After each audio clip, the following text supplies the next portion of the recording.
नमस्कार साथियों। भारत के प्राचीन कालीन इतिहास यानी कि एंशियंट हिस्ट्री या फिर मध्यकालीन इतिहास मिडिल हिस्ट्री के बारे में अगर हम सोचते हैं तो पाते हैं कि ये अनगिनत वीर राजाओं की गाथाओं से भरा है। इसी सीरीज में आज हम लोग बात करेंगे महान सम्राट अशोक मौर्य की। सम्राट अशोक विश्व प्रसिद्ध एवं शक्तिशाली भारतीय राजा होने के साथ साथ मौर्य वंश के सबसे महान सम्राट थे। सम्राट अशोक का पूरा नाम देवनाप्रिय अशोक, जिसका अर्थ होता है देवताओं का प्रियदर्शी राजा। उनका शासनकाल देखें तो 269 ईसा पूर्व से लेकर के 232 अर्थात 37 साल तक था। चक्रवर्ती सम्राट अशोक विश्व के उन महान एवं शक्तिशाली सम्राटों एवं राजाओं की पंक्तियों में हमेशा शेष रहे जिनका नाम इतिहास में दर्ज है तथ्यात्मक रूप से। सम्राट अशोक ही भारत के सबसे शक्तिशाली और महान सम्राट माने जाते हैं। उनको चक्रवर्ती सम्राट का उपाधि भी मिला है, जिसका अर्थ होता है सम्राटों के सम्राट। भारत में केवल अशोक को ही ये उपाधि मिली। सम्राट अशोक के स्तंभों शिलालेखों से आज भी भारत के कई स्थानों पर संपूर्ण जानकारी उनके बारे में मिल जाती है और ये बहुत व्यापक रूप से और प्रमाण के साथ मिलती है। सम्राट अशोक की बात करें तो वो प्रेम, सहिष्णुता, सत्य, अहिंसा एवं शाकाहारी जीवन प्रणाली के सच्चे समर्थक थे। इसलिए उनका नाम इतिहास में महान परोपकारी सम्राट के रूप में दर्ज हुआ है। कल्याण के राजतरंगिणी में अशोक के बारे में वह काफ़ी डिटेल में सारा उल्लेख किया गया है। अशोक के बारे में कहा जाता है वो बचपन से सैन्य गतिविधियों में बहुत प्रवीण थे। अशोक के एक ज्येष्ठ भाई भी थे, सुशीम। उनके कई भाई थे, बट ज्येष्ठ भाई सुशीम का विस्तार से डिटेल मिलता है। सुशीम उस समय तक्षशिला के प्रांतपाल थे। अब तक्षशिला में उस समय भारतीय यूनानी मूल के बहुत से लोग रहते थे, इसलिए उस क्षेत्र में विद्रोह अचानक उठ गया।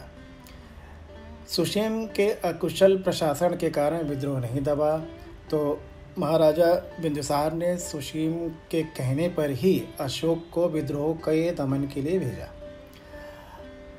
अशोक ने अपने कुशल नेतृत्व से विद्रोहियों के उपद्रव को खत्म कर दिया। हालांकि ये विद्रोह एक बार फिर हुआ था, जो कि अशोक के शासनकाल में हुआ था, बट इसको भी बलपूर्वक कुचल दिया गया था। अशोक की इस प्रसिद्धि से उसके भाई सुशीम को अच्छा नहीं लगा और उनको सिंहासन न मिलने का संकट बढ़ गया। अब सुशीम ने क्या किया, उन्होंने सम्राट बिंदुसार से कहकर अशोक को निर्वासन में डलवा दिया। निर्वासन के लिए क्या कारण बताया गया उसका उल्लेख नहीं मिलता है। खैर, निर्वासन के लिए अशोक कलिंगा चले गए। कलिंगा में क्या हुआ, कलिंगा में उनका मत्स्य कुमारी कौरवर्की नामक स्त्री से प्रेम हुआ। बाद में अशोक ने उसे अपनी दूसरी या तीसरी पत्नी बनाया है, साक्ष्यों के अनुसार यही वर्णन मिलता है। इस बीच में उज्जैन में बहुत बड़ा विद्रोह हो गया। सम्राट बिंदुसार ने एक बार फिर अशोक को निर्वासन से बुला करके विद्रोह दबाने के लिए भेजा, क्योंकि सुशीम तो अकुशल ही थे। अशोक ने अपने कुशल रणनीति से उज्जैन के विद्रोह को पूरी तरह से दबा दिया और बहुत शीघ्र दबाया। हालांकि उन्होंने अपनी पहचान को गुप्त रखी। गुप्त क्यों रखी? क्योंकि मौर्यों द्वारा फैलाए गए गुप्तचर के जाल से पता चलता है कि उनके बड़े भाई सुशीम द्वारा उनको मरवाए जाने का पूरा प्लान बना लिया गया था। खैर, इसके बाद अशोक उज्जैन में कुछ बौद्ध सन्यासियों के साथ रहे, जिससे कि बौद्ध विधि विधानों तथा शिक्षाओं के बारे में उनको पता चला। काफ़ी बार लोग बोलते हैं कि कलिंगा युद्ध के बाद अशोक का हृदय परिवर्तन हुआ और वो बौद्ध धर्म को उन्होंने अपना लिया। ऐसा नहीं है। साक्ष्य बताते हैं कि अशोक को बौद्ध धर्म के बारे में पहले से ही काफ़ी कुछ ज्ञान था और उसके प्रभाव में वो थे। कलिंगा युद्ध एक क्लिक पॉइंट था, जहाँ से उन्होंने बौद्ध धर्म को धारण किया और उसके प्रचार प्रसार को किया। अब यहाँ पर एक और सुंदरी स्त्री थी जिसका नाम था देवी। अशोक को उससे भी प्रेम हुआ। अशोक उस समय काफ़ी घायल हो गए थे युद्ध में, उज्जैन के युद्ध में, लेकिन स्वस्थ होने के बाद उन्होंने उनसे विवाह कर लिया। कुछ वर्षों के बाद, अब सम्राट बनने के कुछ वर्षों के बाद अशोक ने अपने राज्य का विस्तार पश्चिम में अफगानिस्तान, इराक, पूर्वी ईरान तथा मध्य उत्तर एशिया तक फैला लिया।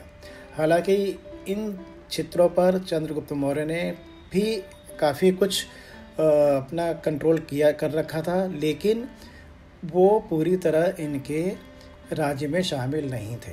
अशोक ने इन सारे एरिया को अपने राज्य में शामिल कर लिया। अब उनके राज्य की सीमा ईरान से टच करने लगी। अब आते हैं कलिंग युद्ध। भारतीय इतिहासकारों के अनुसार कलिंग इंडिया के सबसे घातक युद्धों में से एक है। हालांकि इतिहासकारों के अलग अलग विचार हैं कि कलिंग युद्ध क्यों हुआ, लेकिन सबसे जो एक्सेप्टेड इसका कारण है वो है कि अशोक से पहले उनके पिता बिंदुसार और दादा चंद्रगुप्त मौर्य कलिंग को अपने कब्जे में नहीं कर पाए थे। कारण, जब नंदों के शासन को चंद्रगुप्त मौर्य ने समाप्त किया, मगध राज्य को समाप्त किया और मौर्य राज्य की स्थापना की, उस मौके का फ़ायदा उठाकर कलिंग स्वतंत्र राज्य बन गया। अब चंद्रगुप्त मौर्य और बिंदुसार ने इसे फिर जीतने की कोशिश की, बट वो असफल ही रहे। अंततः अशोक जब मौर्य के सिंहासन में बैठे, उन्होंने कलिंग को अपने राज्य में मिलाने का कार्य किया।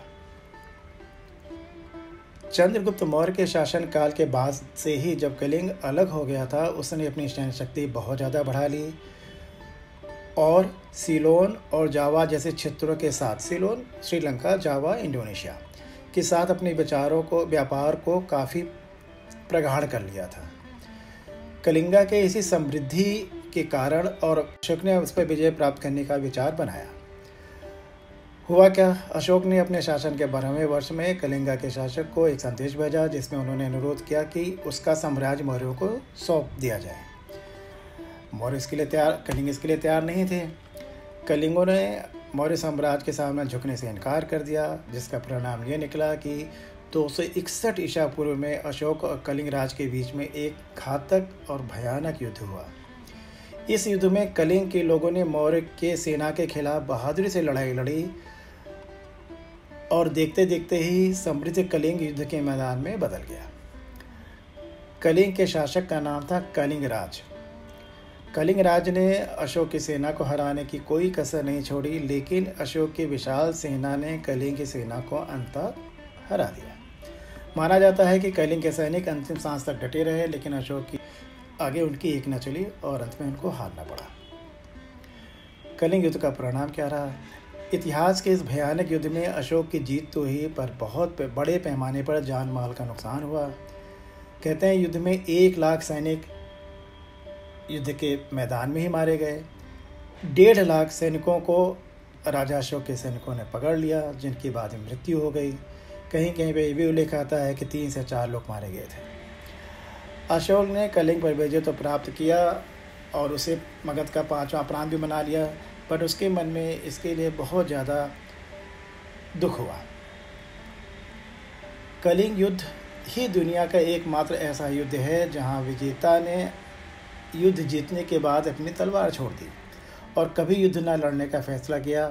बाद में अशोक ने बौद्ध धर्म को अपनाने का फैसला किया और बौद्ध धर्म के प्रचार प्रसार के लिए पड़ोसी देशों, पूर्वी देशों में उसने एक मिशन पर काम करना शुरू किया। महान भारतीय शासकों के सीरीज में अगले राजा हैं समुद्रगुप्त। उनके महान विजयों के बारे में हम लोग पार्ट 2 में डिस्कस करेंगे। Please like and subscribe my channel.